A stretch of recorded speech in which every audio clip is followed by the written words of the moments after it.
What if I told you that the very foundations of modern warfare, the engines of conflict that have shaped our world, were not born in a single battlefield, but in the quiet hum of factories and the hushed halls of power? This is the untold story of how an unholy alliance between the military and the arms industry, a force known as the military-industrial complex, rose to dominate the global stage. It's a narrative woven through revolutions, forged in the fires of global conflict, and its echoes still reverberate today. For centuries, war was a more intimate affair. Soldiers marched, cannons fired, and the weapons they used were often crafted by skilled artisans, blacksmiths, and gunsmiths. The scale was limited, the reach confined. But then, something shifted. Imagine a world on the cusp of immense technological change. The Industrial Revolution wasn't just about steam engines and textiles. It was about a fundamental reimagining of production, of scale, of profit. And the military, always a voracious consumer of new technologies, was watching. Think about the American Civil War. It was a brutal conflict, yes, but it was also a proving ground for industrial capacity. Suddenly, the need for weapons wasn't just for a few thousand muskets, but for hundreds of thousands, then millions. Factories, once churning out locomotives or sewing machines, were retooled to churn out rifles, ammunition, even ironclad ships. The scale of production needed to support a modern army was staggering. And who was best equipped to meet that demand? The burgeoning industrial titans, the men who understood mass production, efficiency, and, crucially, profit.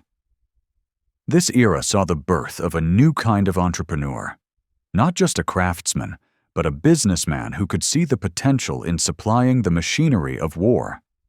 They weren't necessarily bloodthirsty generals or warmongering politicians. They were often shrewd individuals, driven by innovation and the opportunity for immense wealth. They partnered with the military, offering their factories, their expertise, their growing technological prowess. It was a symbiotic relationship, one that would only deepen with time. The late 19th and early 20th centuries were a period of intense geopolitical competition. Nations were building empires, jockeying for power and resources, and what is the ultimate tool of imperial power? A strong military. This meant an insatiable appetite for the latest weaponry. Naval arms races, the development of machine guns, artillery that could unleash unprecedented destruction. All of this fueled the growth of the industries that supplied them. Consider the Dreadnought. This revolutionary battleship, launched by Britain in 1906, was so advanced it made every other warship in the world obsolete overnight.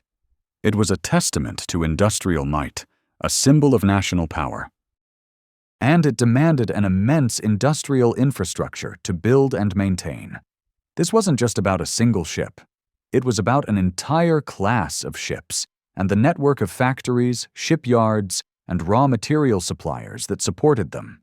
The arms race was on, and it was increasingly driven by industrial capacity. World War I, the Great War. It was a cataclysm that shattered old assumptions about warfare. The sheer scale of death and destruction was unlike anything humanity had ever witnessed, and it was powered by industry. Machine guns, artillery, chemical weapons. These were not the products of individual smiths. They were the output of massive, highly organized factories, employing thousands, running around the clock. The war effort demanded an unprecedented mobilization of industrial resources. The governments of warring nations found themselves deeply intertwined with private industry. They placed enormous orders, guaranteed profits, and in many cases, nationalized or heavily regulated factories to ensure the war machine kept churning. This wasn't just about buying weapons. It was about shaping the very direction of industrial development. Research and development efforts were increasingly focused on military applications, new materials, new production techniques, all geared towards creating more efficient and more deadly tools of war. And what happens when you create a vast, profitable industry that depends on conflict? You create a powerful vested interest in that conflict continuing. The companies that built the guns, the ships, the planes, they didn't want the war to end too soon. Their profits, their expansion, their very survival depended on sustained demand. This was the dawn of a new kind of influence. The influence of industry on the decisions of war and peace. Think about the arms manufacturers of the time. They weren't just passive suppliers. They were actively lobbying governments, influencing public opinion, and pushing for policies that favored military buildup. They understood the power of persuasion, the importance of framing their products not just as tools of destruction, but as essential instruments of national security and defense. The interwar period, the years between World War I and World War II, was a crucial time.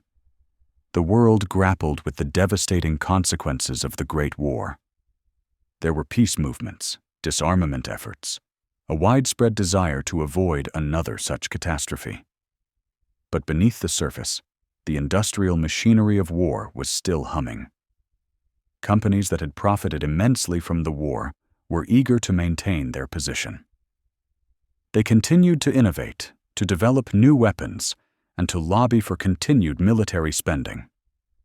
The economic realities of the Great Depression also played a role.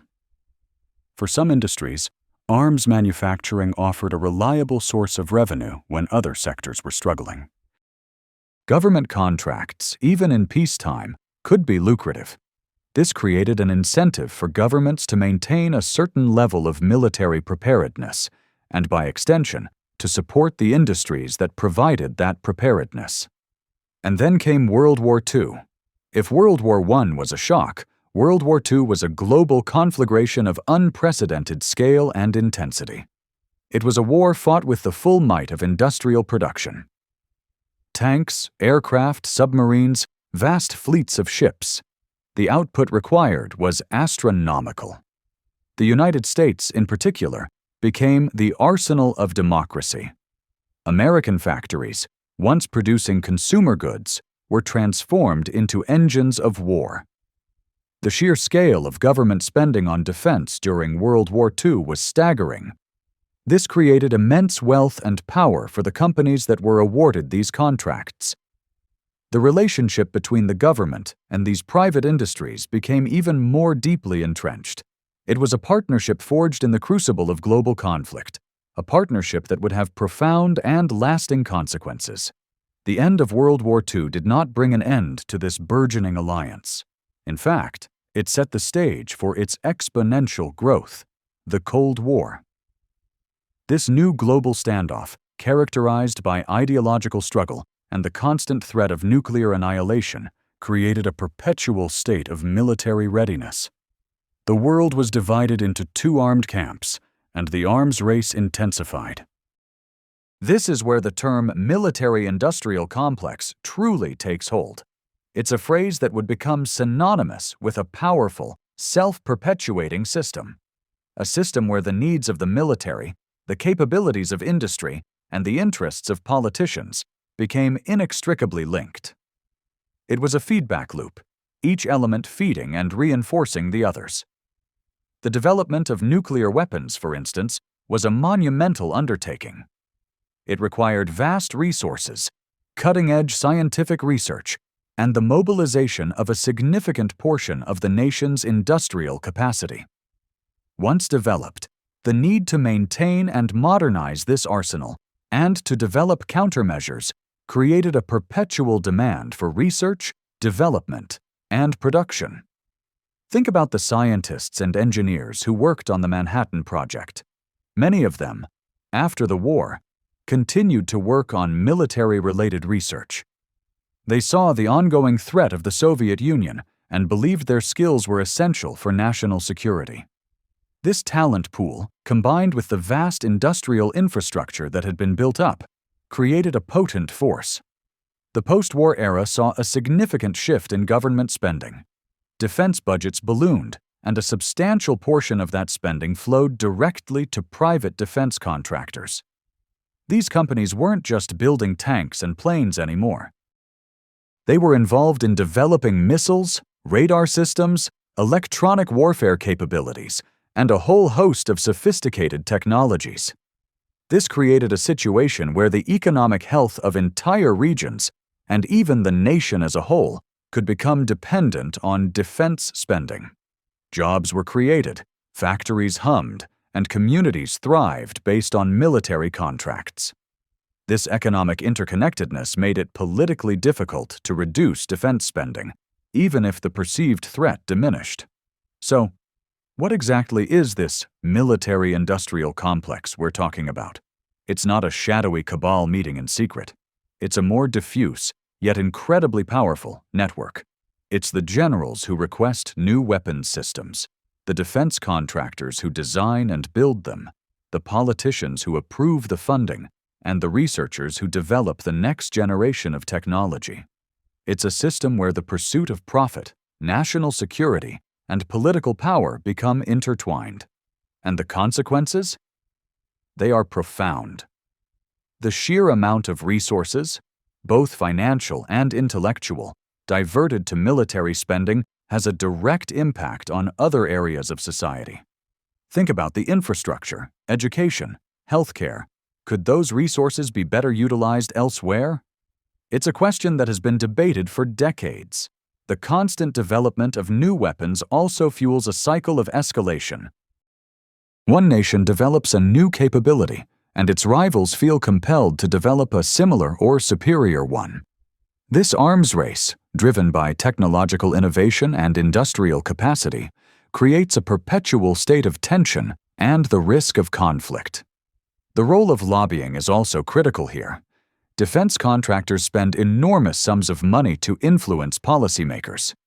They fund think tanks, contribute to political campaigns, and employ former military officials and government employees who have deep connections within the system. This ensures that their voices are heard and their interests are protected. The rhetoric of national security is often used to justify continued high levels of military spending. Threats, both real and perceived, are amplified, and the solution is invariably more weapons, more advanced technology, and a stronger military.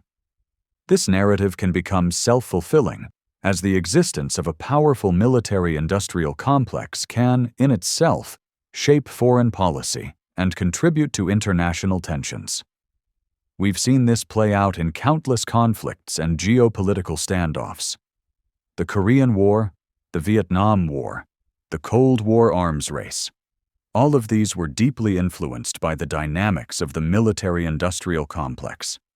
The demand for weapons, the profitability of their production, and the political influence of the industry all played a significant role in shaping the course of these events.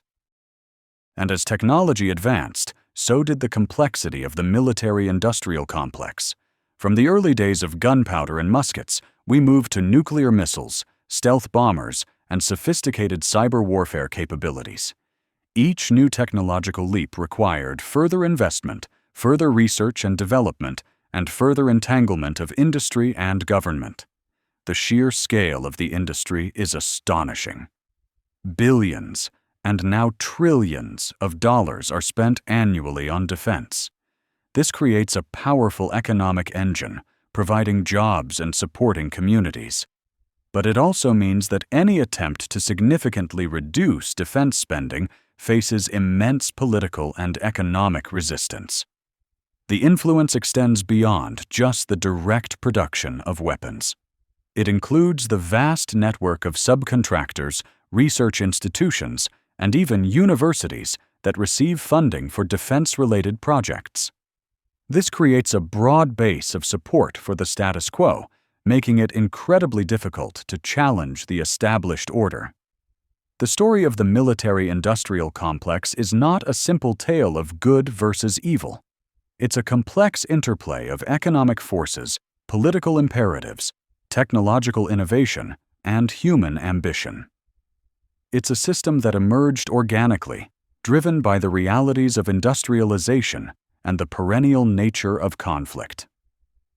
But understanding its rise is crucial, because this system, born in the factories of the Industrial Revolution and nurtured through 2 world wars and the Cold War, continues to shape our world today.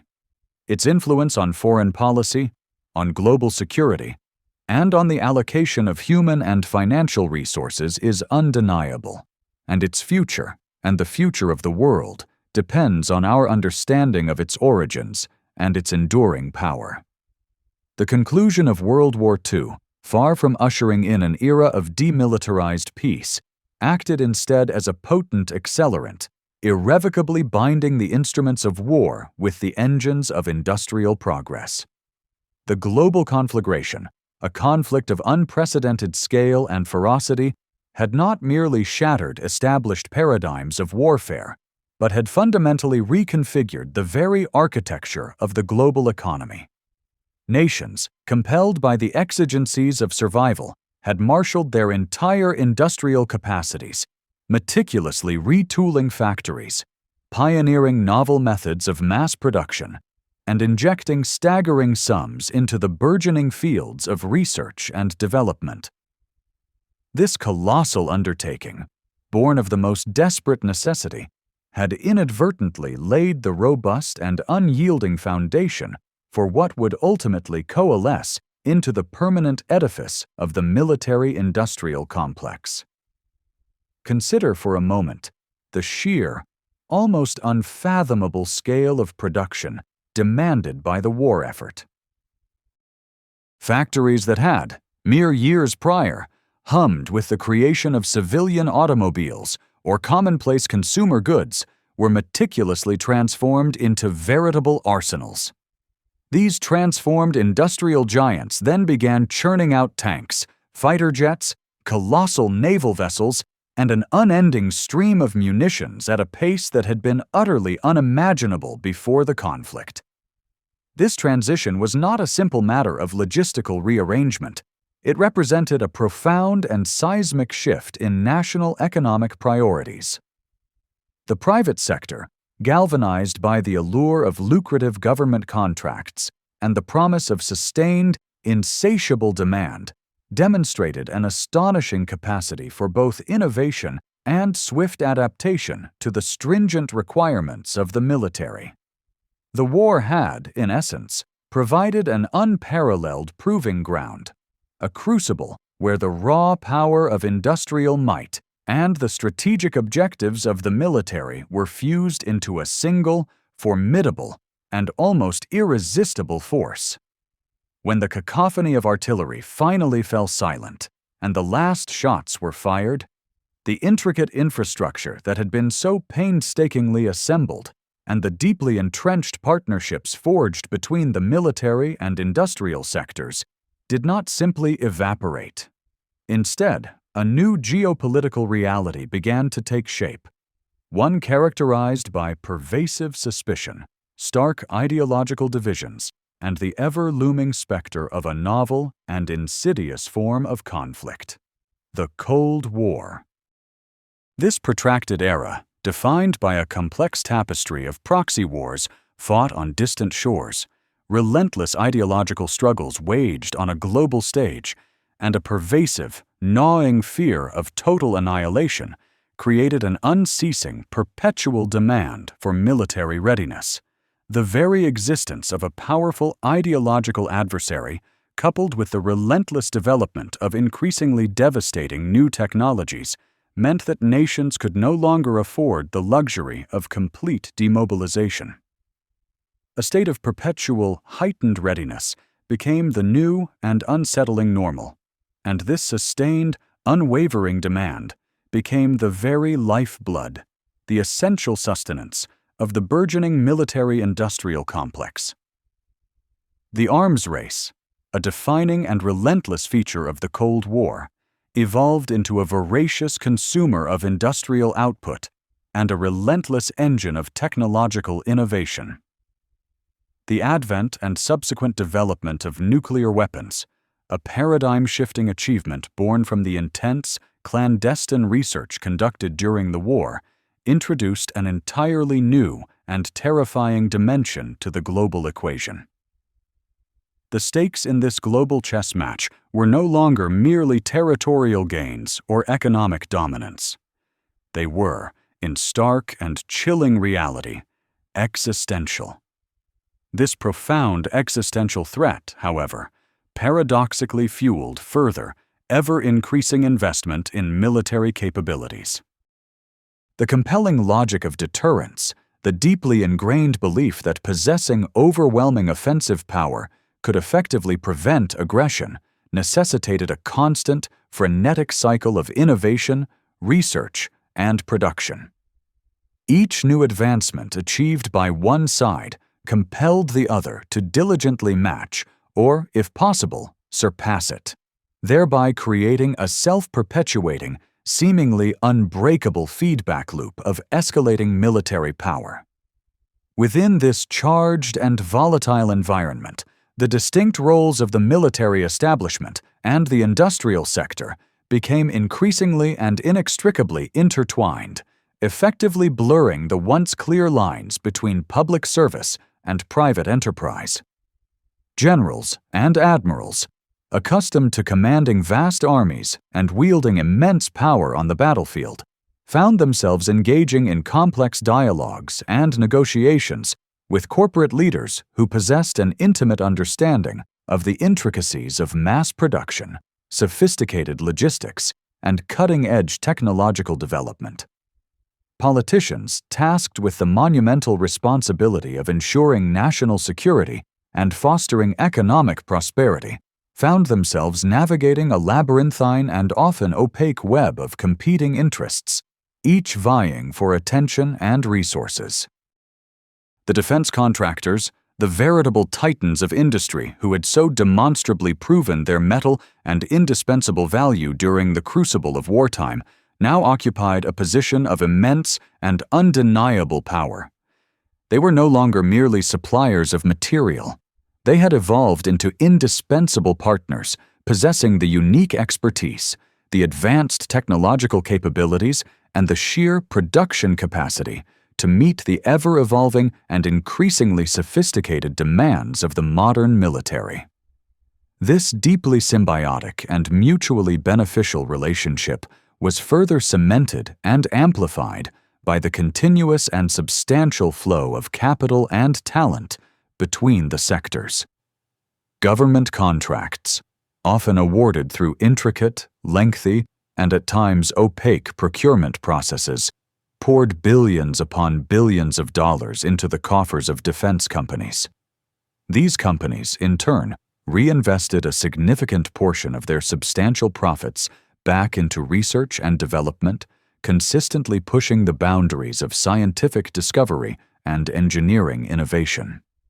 Universities, too, became integral players in this complex ecosystem, their vital research departments frequently funded by lucrative defense contracts, thereby fostering and shaping an entire generation of scientists and engineers whose academic and professional work was intrinsically and inextricably linked to military applications. The concept of the Iron Triangle, a term that would later be coined to describe the intricate and powerful interplay between defense contractors, the Pentagon, and influential congressional committees, began to take solid shape, forming a potent nexus of vested interests that would prove remarkably resilient and enduring. The pervasive and all-encompassing rhetoric of national security became the dominant and defining language of this era. In the face of a perceived existential threat, the allocation of vast and unprecedented resources to defense was not presented as a mere choice, but as an absolute, non-negotiable necessity. The military, in its quest for dominance and security, required increasingly advanced weaponry, sophisticated intelligence-gathering systems, and a vast, global network of bases and alliances. Industry, eager to fulfill these critical requirements and, of course, to profit handsomely from them, responded with relentless innovation and a drive for efficiency. Politicians, caught between the dual pressures of ensuring public safety and maintaining economic stability, found themselves increasingly reliant on the unparalleled expertise and formidable capabilities of both the military establishment and the burgeoning defense industry. Consider for a moment the profound psychological impact of this sustained period of global tension and uncertainty. The constant, palpable threat of nuclear war, while undeniably terrifying, also served to foster a sense of shared national purpose and provided a powerful justification for the implementation of extraordinary measures. The military-industrial complex, in this context, was not simply viewed as an economic entity. It was widely perceived as an essential bulwark against annihilation, a necessary and vigilant guardian of freedom and democratic values. This powerful narrative, amplified and disseminated through the vast channels of media and political discourse, helped to deeply embed the complex within the very fabric of society. The quiet, persistent hum of factories diligently producing advanced weaponry became a reassuring sound, a tangible testament to national strength, preparedness, and unwavering resolve. The economic implications of this phenomenon were nothing short of profound and far-reaching. The defense sector rapidly evolved into a major employer, a significant contributor to groundbreaking technological advancement, and a powerful, influential lobbying force within the political arena. Companies that specialized in the production of military hardware often found themselves with a virtually captive market, their essential products deemed indispensable to national defense and security. This created a unique and powerful incentive structure where innovation was frequently and predominantly directed towards military applications, sometimes, regrettably, at the expense of addressing pressing civilian needs. The vast sums of money diverted to defense spending meant that resources that could have been channeled into improving vital infrastructure, enhancing educational systems, funding healthcare initiatives, or supporting social programs were instead irrevocably channeled into the vast and ever-expanding machinery of war.